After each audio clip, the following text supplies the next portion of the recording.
Hello. I hope everybody's been enjoying the session for the day. This session is going to be scaling platform engineering without slowing developers down with Jean Burellier.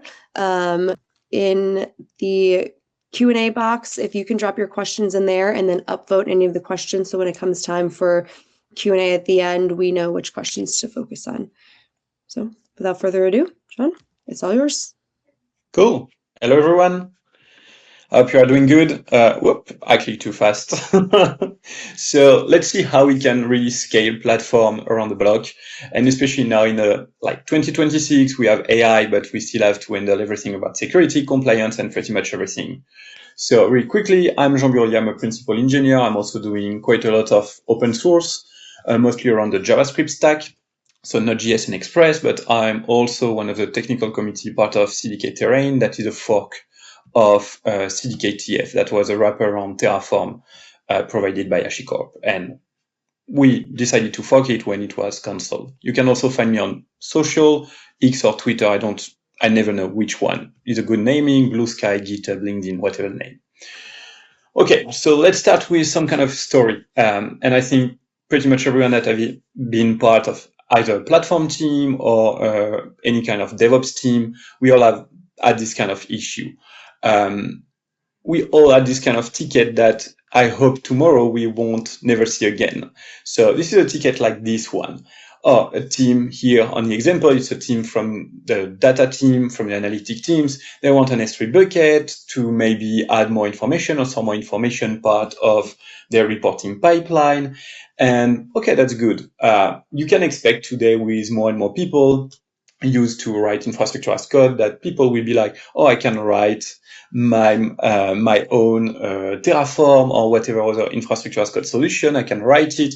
But then, especially if you work in field where you have a lot of compliance, like the financial sector, maybe the banking sector, pharmaceutical sector, like this kind of stuff, you really need to ensure that every information or everything that you set up is done properly. You don't have any issue, and security, like a lot of people can be afraid of security being like, oh, we need to come back or to discuss with the team because we are seeing something that is not safe, not secure, and it's back and forth, and the team is not really keen to, like, it's not nice to get any kind of ticket or a message from cybersecurity team or compliance team on, hey, you need to update that ASAP or we will block it. That's never a good email or a good message.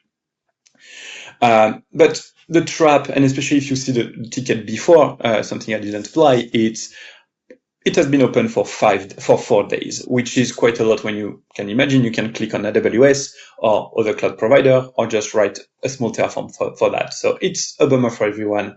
And we all have been living through this kind of trap of, do we want to provide or to write code fast but unsafe, or do we want to write it safe but slow?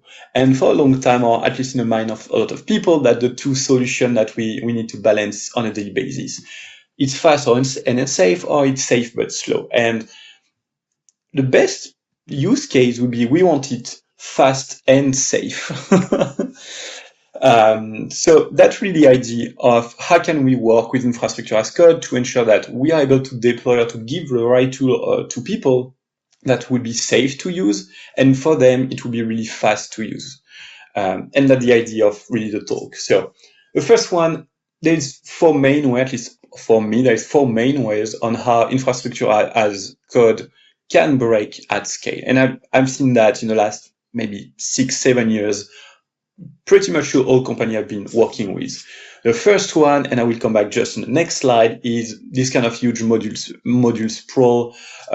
People rewrite the same S3 module because they want to add or change one configuration, have something else. There is also this kind of big use case where people want to create a new module. Let's say it's owned by the DevOps or the platform team, and there is a huge approval queue because 20 teams want to change something. They open pull requests. There is no discussion. There is no ADR or RFC. And then the platform team just wake up a morning and they do have 10 pull requests with some different changes. And we don't want to accept all of them, but we understand that some of them may make sense, but then maybe tests are missing or we have some of that kind of issue.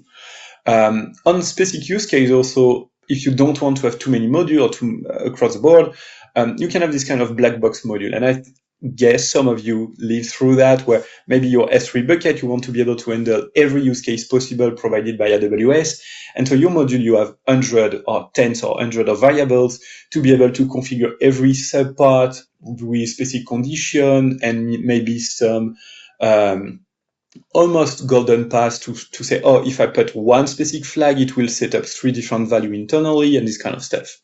And lastly, the last one and this one is mainly an issue I've seen on a lot of platform team, is this kind of, we want to provide one golden path. If it works for one team, that will be the way, and that's the good way, and we don't offer different path or different way. And most of the time, it blocks other team if you try to follow this kind of ways of working. I just had to put any kind of example for the sprawl with an S3 module. I think we pretty much all saw that back in the day when you were maybe pushing some code on a server with a zip. Remember the final V1, final V2, final with the date of the day and pretty much everything. I've also seen that with any kind of Terraform module. It goes through a default S3 module, then a V2, V3, then you have a V2 done by your team, a V2 release candidate. Like, we have seen that, and definitely I would love to not have to see that again. That's definitely something that is complex to handle. But also, most of the time, when I was speaking just a bit before about this kind of module sprawl, which is really the end result of multiple parts on the 3 other points. First one, the approval queue, black box module, and one size fits all. That's really the main issue. And if you have any kind of abstraction, but it doesn't fit, one team or maybe multiple teams will try to find a way around it. Maybe they will try to fork the module that you provide, or they will create their own module. And if you work in a large company, you will have 20 different places, 20 times the same module, but written differently. And that's an issue. And I think something that would really make sense, especially in 2026, is to think that infrastructure as code is an API. It should not be handled as just a collection of YAML file or JavaScript file, whatever the language you are using, but it really needs to be seen as an API. So something that do have boundary, that do have input and output, and we should handle that the right way, the same way we have been handling APIs for the last 10 years, maybe more. And so I will use CDK Terrain as an example here with the TypeScript binding. So I'm mostly doing JavaScript and TypeScript stuff, so I will stay with my field. But that's basically to display, if you are doing HCL, so pure Terraform, for most of the project, you can name a variable, you can have any kind of issue in a naming, forgot a letter or something like just a typo. And most of the time, the plan and you apply will succeed. And if you are not careful, it will go to production and maybe it will break something, or it will break something next week or next day. But if you change that, and if you want, and for the right, let's say, test ecosystem or just the right typing setting on your TypeScript project, every time you will try to use a specific property that maybe is not used, or you have a typo or something like that, you will have an error directly in your IDE, but also every time you compute something. So you will have a fail fast, with compile will fail, and you won't be able to deploy that. So that's, I think, one of the first security is bringing type, not just in your API, in your front end or any other system, but also on your infrastructure, because it's something that we start really to be like used to. So that's the first part of the change. But also, on top of just typing and everything, how do we want to build this kind of module and reusable module across the board? We don't want to have 20 S3 buckets, but maybe we do have specific use cases across the company. So the idea is really to layer that. Mostly, like every time I've been doing that, it was 3 layers. You just keep a layer 1 that is the low level. You just wrap the primitive from your cloud provider. The layer 2 is you bring meta feature. Maybe you add some compliance. Maybe you add some opinions on how something should be done. And then the layer 3, is some meta or full feature, like I want to deploy an API. If you have a lot of teams that use, let's say, an API gateway, a Lambda, and a DynamoDB, Maybe you don't want them to just go through, I need to import my module for my Lambda, my API gateway, and link that together. You want to provide them with some kind of a meta module that would be deploy API. I need the same config. They just have to send a few parameter or configuration for that. And that's really the idea. You can have something layer one, maybe more people, a bit more advanced on Terraform, but also need more up-to-date features. So maybe your machine learning teams.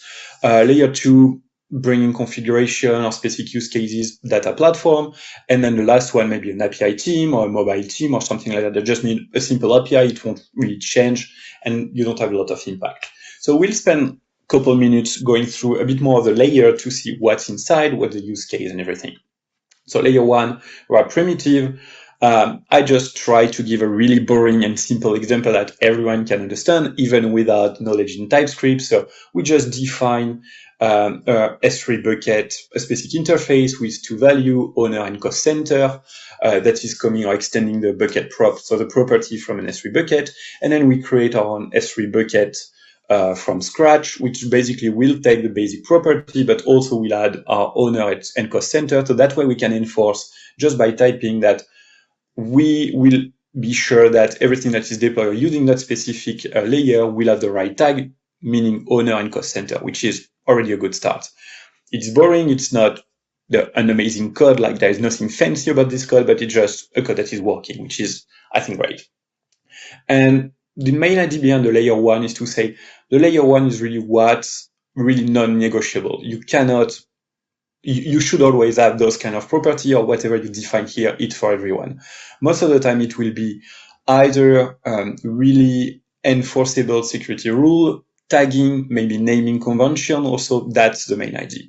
And then on top of that, so layer two, layer three, it's mostly about opinion and maybe not something that is really mandated by the company, but just we want to work that way. So layer two, meta feature, we just discussed about opinion, so that's the main idea. And as an example, I hope it's visible.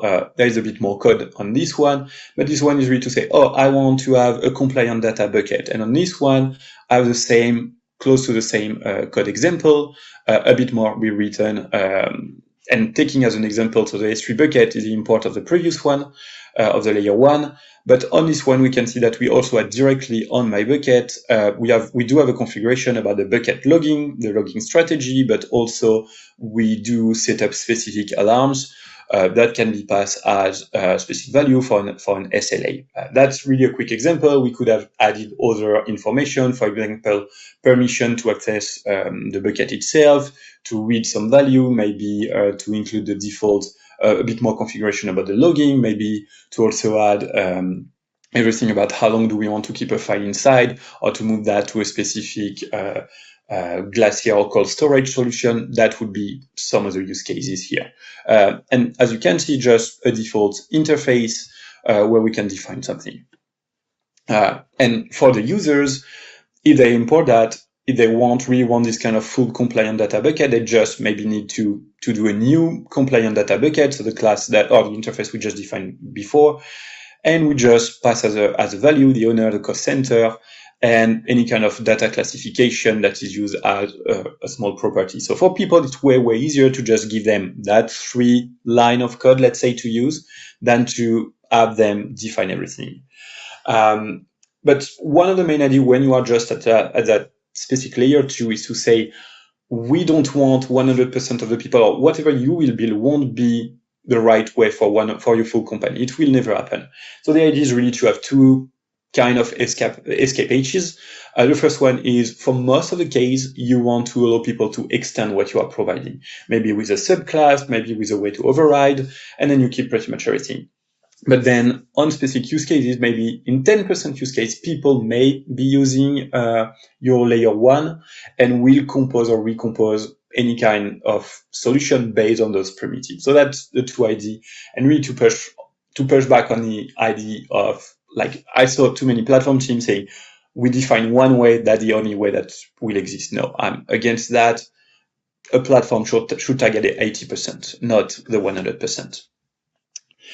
And just the idea to say that is escape hatches that's not a failure of abstraction. You cannot solve every issue with just one implementation. So you will have to think about some other implementation, maybe also the future, what will change, what will evolve, and what will be needed. And finally, the layer 3 with the full features, that this one, as an example, we're taking a new, let's call it serverless API. We still keep some specific value like the owner, the cost center, the name, and then we may have any kind of handler that would be maybe the URL of the endpoint that we define on our API gateway, and which file or which Lambda function is being used. So the JavaScript code, I use that. And then we have our storage part. Here it's defining a DynamoDB with a specific classification. We can also see there is an auth using Cognito.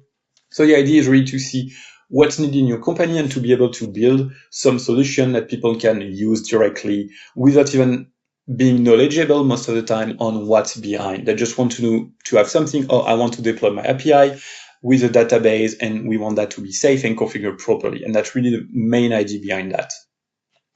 And for example, with the previous example, maybe we have the API gateway, two different lambdas, a DynamoDB, but also fully hidden.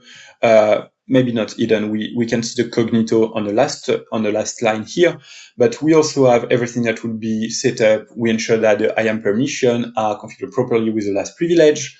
We do have the right log retention. We do have our CloudWatch alarm. Maybe dashboard and monitoring will be set up. The cost center and every tagging is done properly, so that the idea of trying to hide the full complexity behind something really simple. The same way today, if you use or write any kind of fetch solution or an HTTP call, you don't have to know and to understand how it works behind the scene. You don't have to understand how it works like with TCP and pretty much everything low level. So that's the idea of bringing this kind of abstraction also in infrastructure as code ecosystem.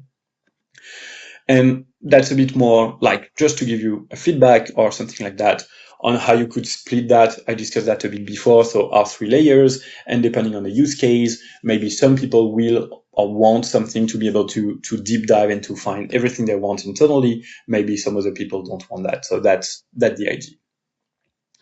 And when you are part of a platform, the idea of what should be the job of a platform, at least my view on that, is really to be able to work with team, to notice specific patterns across the team, what's being needed, both as a layer 1, but also up to layer 3 and maybe above if you find ways to do that. And then to build the right stack with the team to ensure that it will really serve a purpose for everyone. So for example, working with one team, you want an experiment, trying to find feature specific use case, and then you want to start working with maybe 2-3 team, and then to expand that across the board. But most of your users should be using either the layer 3, the full feature, that should be a huge part of your company, maybe 80%, something around that. Maybe 15-18% should just use the meta feature because they want maybe a bit more granularity, or they really want to be able to customize some specific part of their infrastructure. And at the end, the layer 1, a really small number of people, maybe 2 to 5% of your company should be using that directly. That's the idea. And that way you can enforce both like quality and security across the board, but also gaining time.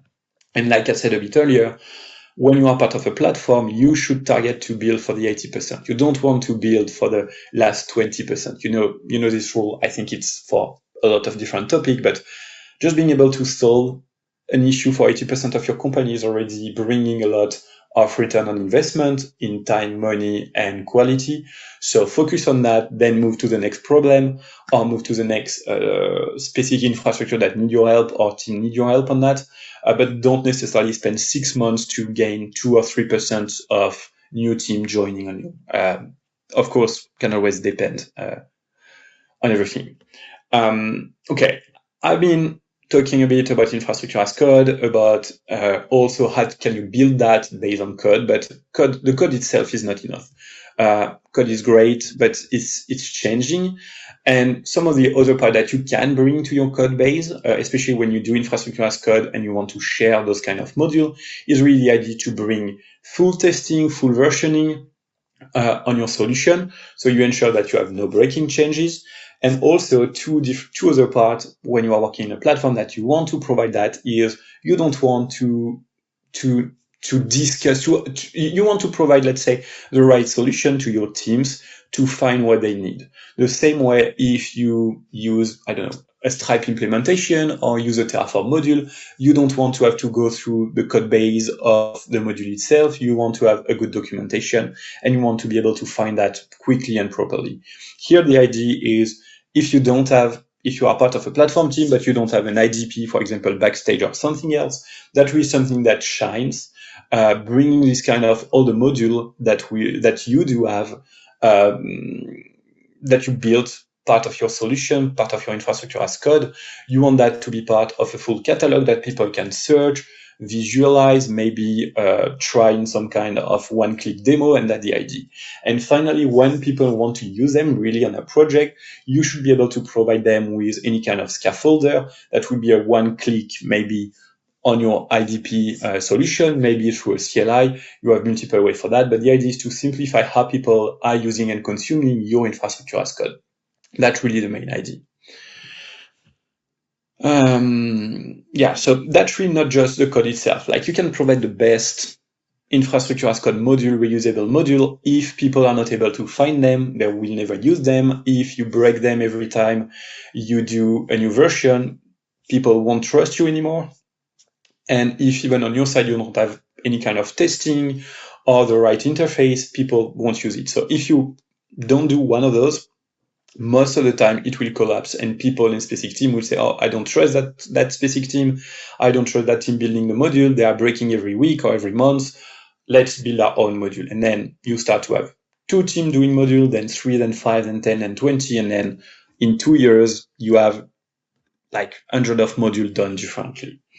And the idea behind what you want to do as a platform team is really to say, we want to say the main idea when you want to distribute something, the right thing should be the easy thing to use. It should be like clear for everyone how to import your module, how to use them, and what do they do. Like, you don't want to call something storage module. What's a storage module in a cloud ecosystem? Is it a database? Is it a blob solution? So you want also to have a good naming, and it should be documented the right way for people to use. And I want to say people, but also AI. Today in 2026, I'm guessing most of you are using more AI in maybe a different percentage, but we are all using AI across the board in every company. So what we have just said before is to move and to say that if you use raw Terraform HCL file, this kind of YAML setup, it's really hard. Like, the AI will be able to understand it, but it may be harder for it to, maybe it will miss specific policies, it will invent specific arguments or specific parameter in your function, it will maybe hallucinate some kind of provider specific value. And as people may be less experienced, because for a lot of people it may be a new language, working with HCL, maybe some people, junior or even senior, will merge it thinking it's working properly, and then you will have an issue. Whereas if you move to some kind of infrastructure as code that is more typed and also layered, so you build those kind of layered, AI may be a bit better to find the existing API, but also being able to run every kind of test, compilation, and the AI will find itself every kind of bug they produce. It will be rejected by the compiler, by other parts, so it won't just rely on, did we have a human in the loop being able to say, oh, this specific module, pure Terraform module may be wrong because I'm aware of that. It will be baked directly into your, let's say, runtime or engine, whatever the name you want to use on that. And in that case, AI start to be way, way simpler to use on infrastructure as code, because also if you layer that, the AI maybe will need to just import one function and to use that to do a new serverless API. Whereas if you don't build that, they will have to build multiple setup, multiple module, and it will be where there way more line of code. And so we have this kind of huge flywheel around the board. Every time you are working as a platform, would be to have this kind of continuous improvement. That's really the idea behind a platform team, but also any kind of team that provide any kind of support or help or tooling for other team in the other part of the company. So you really want to focus on being able to say, oh, I want a strong platform. For that, it will give you maybe. So if we go through the wheel itself, you want to have, or you do have a strong platform. You are writing standard. You have guardrail, maybe compliant module. AI will be able to use that and to write everything new the right way, at least in a better way. Which means also if people use AI without too much bug or too many bugs and in a good way, you will have a faster delivery. And then if you have a faster delivery, people and team will be keen to adopt your solution because they will be faster to produce something. And then the next layer, you will have feedback from multiple teams. Maybe they want new module or new option you didn't take into account before. And so you will be able to implement new module. Your platform will become better. We're using layer 1, 2, and 3. And so it will be like this kind of good circle where you are producing something that people want and people help you build it the right way, test it the right way. So that's really the idea. And by doing that, the main outcome is you can bake by default a full built-in compliance in everything part of your infrastructure as code that is also safe. You will have team that will be happy to use your module and whatever you provide. It will also lower the cost of pretty much everything, because if tomorrow I give you one of the modules that way and to create a full, let's come back to our API solution, it's really 2 line, 5 parameter and it's done. Whereas if I don't give you that, we'll have to go through the Terraform documentation or the CDK Terrain documentation, find how to instantiate or create a Lambda, an API gateway, what do you need to link them, and pretty much everything. Well, you can really hide and build a good abstraction on top of that for 80% of your company and your setup. And especially if you're working in a large company or if your company is growing, if you provide this kind of setup and settings, it scales really well, because we don't have 500 different use cases in the same company on how to deploy an API. Maybe we have 3 to 5 of them, and it will work for pretty much every teams. So that's the main idea. And I think I'm on time. I'm just checking quickly. 3 main takeaway for the people that just, let's say, joined in the last 3 minutes of the talk. Every infrastructure as code should be handled as an API. You want to design it as an API, you will have layers, you will have type, you will have semver, you will have tests, you will give that also being visible through a catalog. The second point is you want to have golden path, and I want to say that it's a plural, not just one golden path, but multiple ones. So you want to provide with those kind of primitive, meta feature, and full feature, so that's our layers. But you want also to give specific escape hatches for people on specific use case to be able to add more feature or to use what you provide in a specific use case. You just don't want to block everyone in just one single way, one single path to follow. And the last one is really to say, you want your infrastructure as code to be easily understandable by human, but also by machine today. You want that to be really easy to explore, to find, and also to invoke and to use.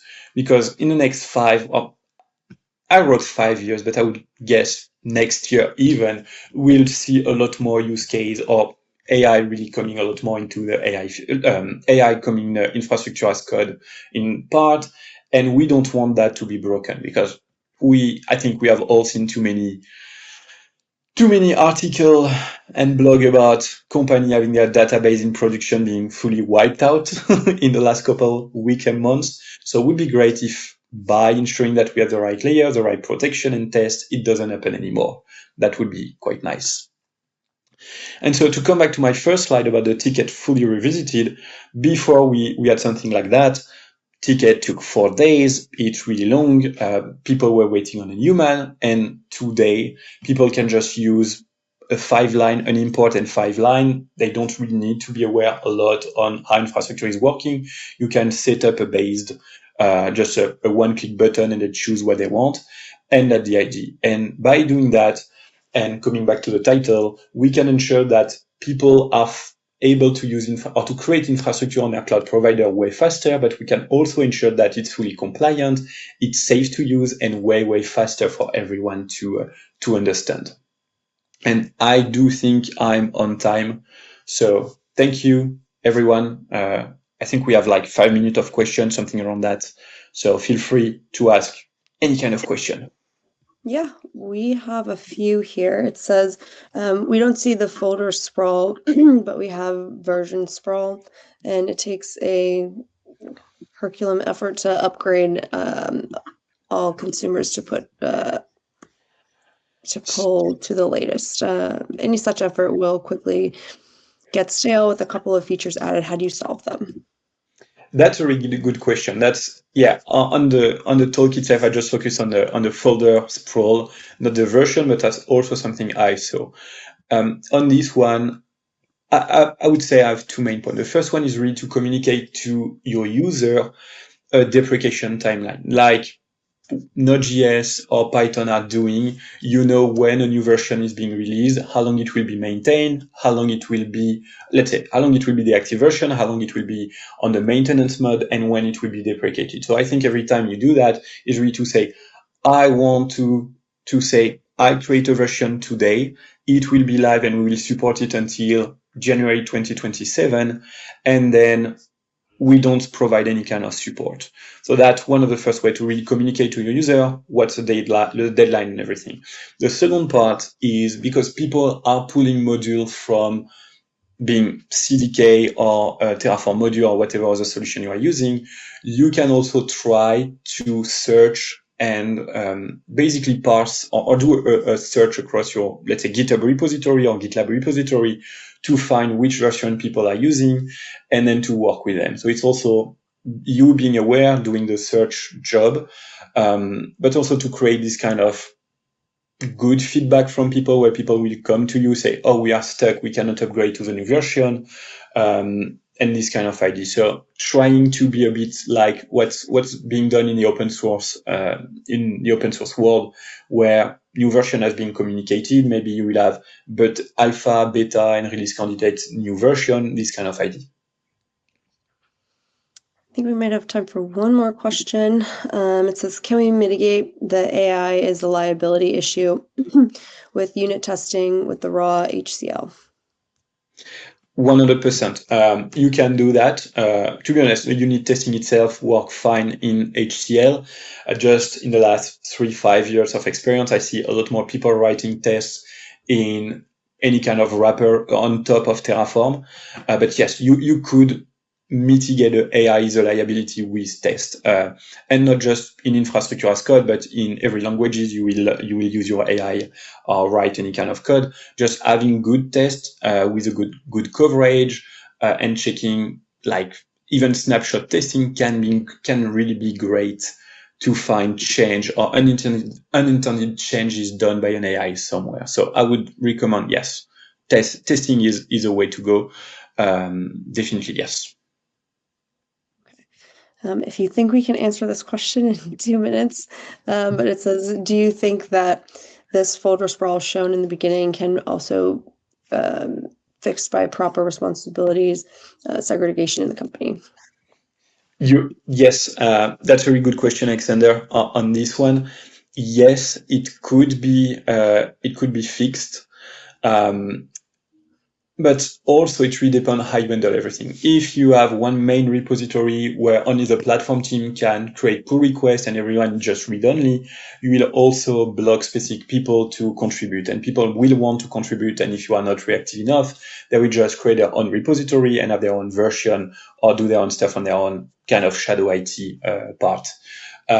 So I think really on my point, what I saw in the last 6 years working in multiple platform team to try to like reduce this kind of folder sprawl and just on infrastructure as code, but also for your library, front end, back end, or pretty much everything, is to really do everything the more open you can across the company, invite people, do review, do presentation of what you are building, and do just trying to build some, maybe not official team in an HR, like HR view, but to have people contribute, bringing feedback and giving you feedback. So the idea is everything we are building, if it's for a multitude of teams, it should not be just one team is a full owner, is the only one doing that, and they don't use it. So 2 point, everything that is done for the masses, let's say, should be or could be contributed by everyone, need to be reviewed by everyone and discussed by everyone.